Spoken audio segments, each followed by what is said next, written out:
بسم الله الرحمن الرحيم.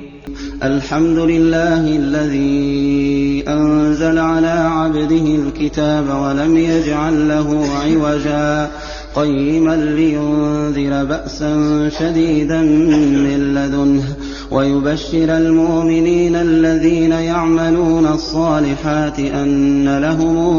أجرا حسنا ماكثين فيه أبدا وينذر الذين قالوا اتخذ الله ولدا ما لهم به من علم ولا لآبائهم كبرت كلمة تخرج من أفواههم إن يقولون إلا كذبا فلعلك باخع نفسك على آثارهم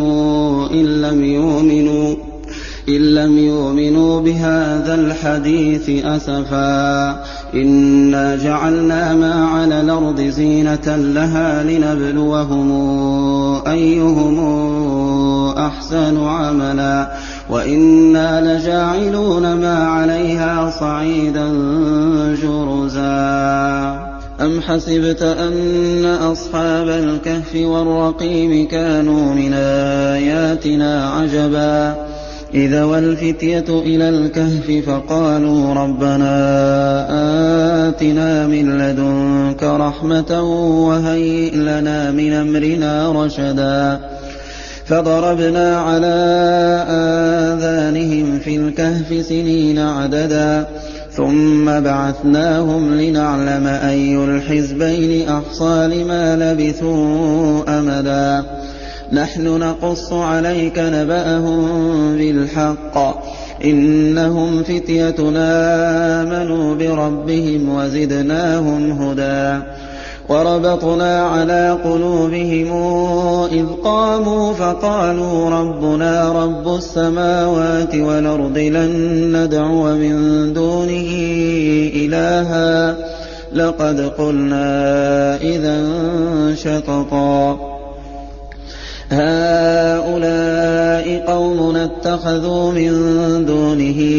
آلهة لولا ياتون عليهم بسلطان بين فمن أظلم ممن افترى على الله كذبا وإذ اعتزلتموهم وما يعبدون إلا الله فأووا إلى الكهف ينشر لكم ربكم من رحمته ويهيئ لكم من أمركم مرفقا وترى الشمس إذا طلعت تزاور عن كهفهم ذات اليمين وإذا غربت تقرضهم ذات الشمال وهم في فجوة منه ذلك من آيات الله من يهد الله فهو المهتد ومن يضلل فلن تجد له وليا مرشدا وتحسبهم أيقاظا وهم رقود ونقلبهم ذات اليمين وذات الشمال وكلبهم باسط ذراعيه بالوصيد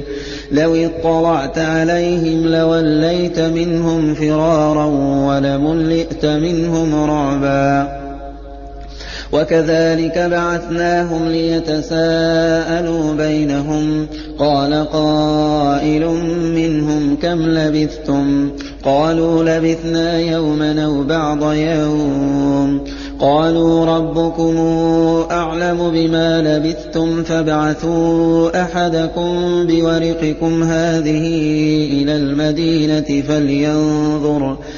فلينظر أيها أزكى طعاما فلياتكم برزق منه وليتلطف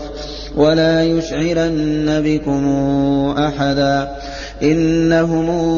إن يظهروا عليكم يرجموكم أو يعيدوكم في ملتهم ولن تفلحوا إذا أبدا وكذلك أعثرنا عليهم ليعلموا أن وعد الله حق وأن الساعة لا ريب فيها إذ يتنازعون بينهم أمرهم فقالوا ابنوا عليهم بنيانا ربهم أعلم بهم قال الذين غلبوا على أمرهم لنتخذن عليهم مسجدا سيقولون ثلاثة رابعهم كلبهم ويقولون خمسة سادسهم كلبهم رجما بالغيب ويقولون سبعة وثامنهم كلبهم قل ربي أعلم بعدتهم ما يعلمهم إلا قليل فلا تمار فيهم إلا مراء ظاهرا ولا تستفت فيهم منهم أحدا ولا تقولن لشيء إني فاعل ذلك غدا إلا أن يشاء الله واذكر ربك إذا نسيت وقل عسى أن يهديني ربي لأقرب من هذا رشدا ولبثوا في كهفهم 300 سنين وازدادوا 9 قل الله أعلم بما لبثوا له غيب السماوات والأرض أبصر به وأسمع ما لهم من دونه من ولي ولا يشرك في حكمه أحدا واتل ما أوحي إليك من كتاب ربك لا مبدل لكلماته ولن تجد من دونه ملتحدا واصبر نفسك مع الذين يدعون ربهم بالغداة والعشي يريدون وجهه ولا تعد عيناك عنهم تريد زينة الحياة الدنيا ولا تطع من أغفلنا قلبه عن ذكرنا واتبع هواه وكان أمره فرطا وقل الحق من ربكم فمن شاء فليؤمن ومن شاء فليكفر إنا أعتدنا للظالمين نارا حاط بهم سرادقها وإن يستغيثوا يغاثوا بماء كالمهل يشوي الوجوه بئس الشراب وساءت مرتفقا إن الذين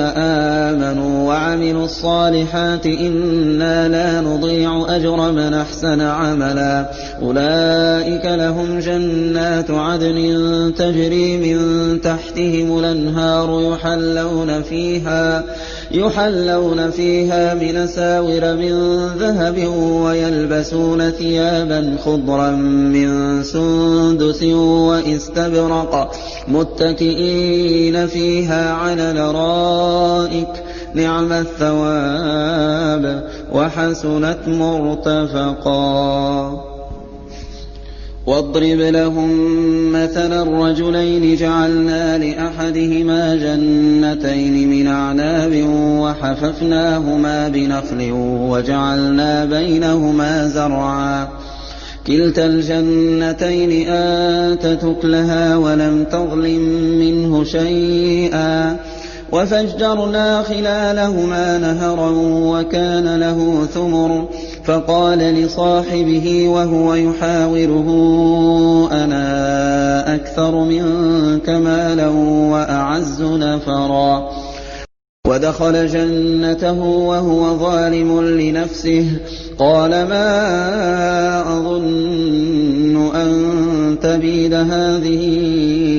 أبدا وما أظن الساعة قائمة ولئن رددت إلى ربي لأجدن خيرا منهما منقلبا قال له صاحبه وهو يحاوره أكفرت بالذي خلقك من تراب ثم من نطفة ثم سواك رجلا لكن هو الله ربي ولا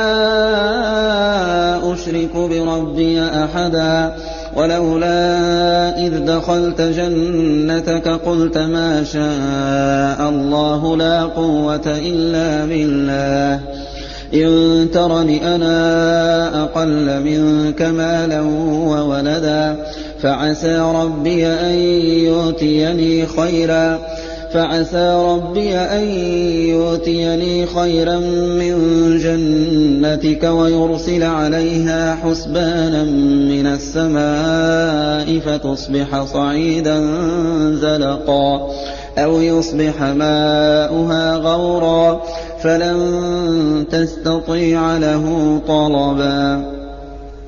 وأحيط بثمره فأصبح يقلب كفيه على ما أنفق فيها وهي خاوية على عروشها ويقول يا ليتني لمشرك بربي أحدا ولم تكن له فئة ينصرونه من دون الله وما كان منتصرا هنالك الولاية لله الحق هو خير ثوابا وخير عقبا واضرب لهم مثل الحياة الدنيا كماء أنزلناه من السماء فاختلط به نبات الأرض فأصبح هشيما تذروه الرياح وكان الله على كل شيء مقتدرا المال والبنون زينة الحياة الدنيا والباقيات الصالحات خير عند ربك ثوابا وخير نملا ويوم نسير الجبال وترى الأرض بارزة وحشرناهم فلم نغادر منهم أحدا وعرضوا على ربك صفا لقد جئتمونا كما خلقناكم أول مرة بل زعمتم أن لن نجعل لكم موعدا ووضع الكتاب فترى المجرمين مشفقين مما فيه ويقولون يا ويلتنا ما لهذا الكتاب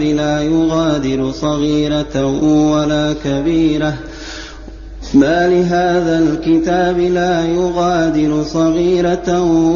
ولا كبيرة إلا أحصاها ووجدوا ما عملوا حاضرا ولا يظلم ربك أحدا وإذ قلنا للملائكة اسجدوا لآدم فسجدوا إلا إبليس كان من الجن ففسق عن أمر ربه أفتتخذونه وذريته أولياء من دوني وهم لكم عدو بئس للظالمين بدلا ما أشهدتهم خلق السماوات والأرض ولا خلق أنفسهم وما كنت متخذ المضلين عضدا ويوم يقول نادوا شركائي الذين زعمتم فدعوهم فلم يستجيبوا لهم وجعلنا بينهم موبقا ورأى المجرمون النار فظنوا أنهم مواقعوها ولم يجدوا عنها مصرفا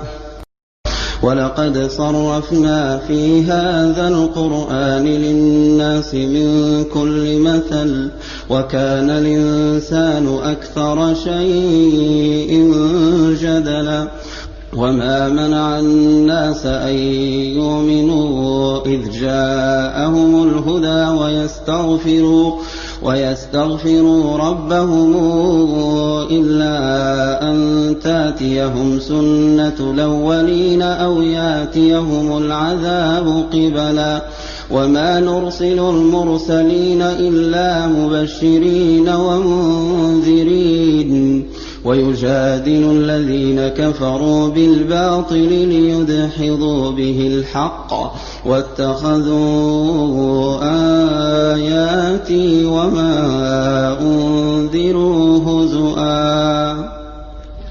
ومن أظلم ممن ذكر بآيات ربه فأعرض عنها ونسي ما قدمت يداه إنا جعلنا على قلوبهم أكنة أن يفقهوه وفي آذانهم وقرا وإن تدعهم إلى الهدى فلن يهتدوا إذا أبدا وربك الغفور ذو الرحمة لو يواخذهم بما كسبوا لعجل لهم العذاب بل لهم موعد لن يجدوا من دونه موئلا وتلك القرى أهلكناهم لما ظلموا وجعلنا لمهلكهم موعدا وإذ قال موسى لفتاه لا أبرح حتى أبلغ مجمع البحرين أو أمضي حقبا فلما بلغا مجمع بينهما نسيا حوتهما فاتخذ سبيله في البحر سربا فلما جاوزا قال لفتاه آتنا غداءنا لقد لقينا من سفرنا هذا نصبا قال أرأيت إذا وينا إلى الصخرة فإني نسيت الحوت وما أنسانيه إلا الشيطان أن أذكره واتخذ سبيله في البحر عجبا قال ذلك ما كنا نبغ فارتدا على آثارهما قصصا فوجدا عبدا من عبادنا آتيناه رحمة من عندنا وعلمناه من لدنا علما قال له موسى هل اتبعك على أن تعلمني مما علمت رشدا قال إنك لن تستطيع معي صبرا وكيف تصبر على ما لم تحط به خبرا قال ستجدني إن شاء الله صابرا ولا أعصي لك أمرا قال فإن اتبعتني فلا تسألني عن شيء حتى أحدث لك منه ذكرا فانطلقا حتى إذا ركبا في السفينة خرقها قال أخرقتها لتغرق أهلها لقد جئت شيئا إمرا قال ألم قل إنك لن تستطيع معي صبرا قال لا تواخذني بما نسيت ولا ترهقني من أمري عسرا فانطلقا حتى إذا لقيا غلاما فقتله قال أقتلت نفسا زاكية بغير نفس لقد جئت شيئا نكرا قال ألم قل لك إنك لن تستطيع معي صبرا قال إن سألتك عن شيء بعدها فلا تصاحبني فلا تصاحبني قد بلغت من لدني عذرا. فانطلقا حتى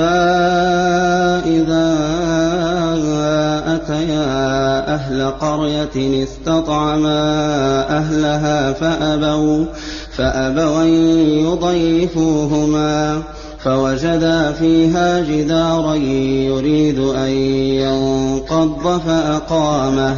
قال لو شئت لاتخذت عليه أجرا. قال هذا فراق بيني وبينك، سأنبئك بتاويل ما لم تستطع عليه صبرا.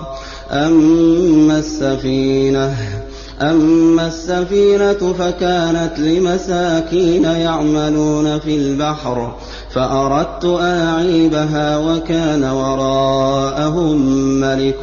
يأخذ كل سفينة غصبا. وأما الغلام فكان أبواه مؤمنين فخشينا أن يرهقهما طغيانا وكفرا فأردنا أن يبدلهما ربهما خيرا منه زكاة وأقرب رحما. وأما الجدار فكان لغلامين يتيمين في المدينة وكان تحته كنز لهما وكان أبوهما صالحا فأراد ربك أن يبلغا أشدهما ويستخرجا كنزهما رحمة من ربك وما فعلته عن أمري ذلك تاويل ما لم تسطع عليه صبرا. ويسألونك عن ذي القرنين قل سأتلو عليكم منه ذكرا. إنا مكنا له في الأرض وآتيناه من كل شيء سببا فاتبع سببا حتى إذا بلغ مغرب الشمس وجدها تغرب في عين حمئة ووجد عندها قوما. قلنا يا ذا القرنين إما أن تعذب وإما أن تتخذ فيهم حسنا. قال أما من ظلم فسوف نعذبه ثم يرد إلى ربه فيعذبه عذابا نكرا. وأما من آمن وعمل صالحا فله جزاء الحسنى وسنقول له من أمرنا يسرا. ثم اتبع سببا حتى إذا بلغ مطلع الشمس وجدها تطلع على قوم لم نجعل لهم من دونها سترا. كذلك وقد حطنا بما لديه خبرا. ثم اتبع سببا حتى إذا بلغ بين السدين وجد من دونهما قوما لا يكادون يفقهون قولا. قالوا يا ذا القرنين إن ياجوج وماجوج مفسدون في الأرض فهل نجعل لك خرجا على أن تجعل بيننا وبينهم سدا. قال ما مكني فيه ربي خير فأعينوني بقوة نجعل بينكم وبينهم ردما. آتوني زبر الحديد حتى إذا ساوى بين الصدفين قال انفخوا حتى إذا جعله نارا قال آتوني أفرغ عليه قطرا. فما استطاعوا أن يظهروه وما استطاعوا له نقبا. قال هذا رحمة من ربي فإذا جاء وعد ربي جعله دكا وكان وعد ربي حقا وتركنا بعضهم يومئذ يموج في بعض ونفخ في الصور فجمعناهم جمعا وعرضنا جهنم يومئذ للكافرين عرضا الذين كانت أعينهم في غطاء عن ذكري وكانوا لا يستطيعون سمعا أفحسب الذين كفروا أن يتخذوا عبادي من دوني أولياء إنا أعتدنا جهنم للكافرين نزلا قل هل ننبئكم بالأخسرين أعمالا الذين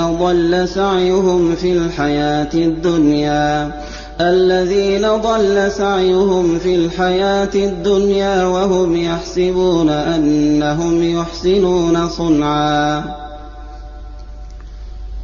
أولئك الذين كفروا بآيات ربهم ولقائه فحبطت أعمالهم فلا نقيم لهم يوم القيامة وزنا ذلك جزاؤهم جهنم بما كفروا واتخذوا آياتي ورسلي هزؤا إن الذين آمنوا وعملوا الصالحات كانت لهم جنات الفردوس نزلا خالدين فيها لا يبغون عنها حولا قل لو كان البحر مدادا لكلمات ربي لنفد البحر قبل أن تنفد كلمات ربي ولو جئنا بمثله مددا قل إنما أنا بشر مثلكم يوحى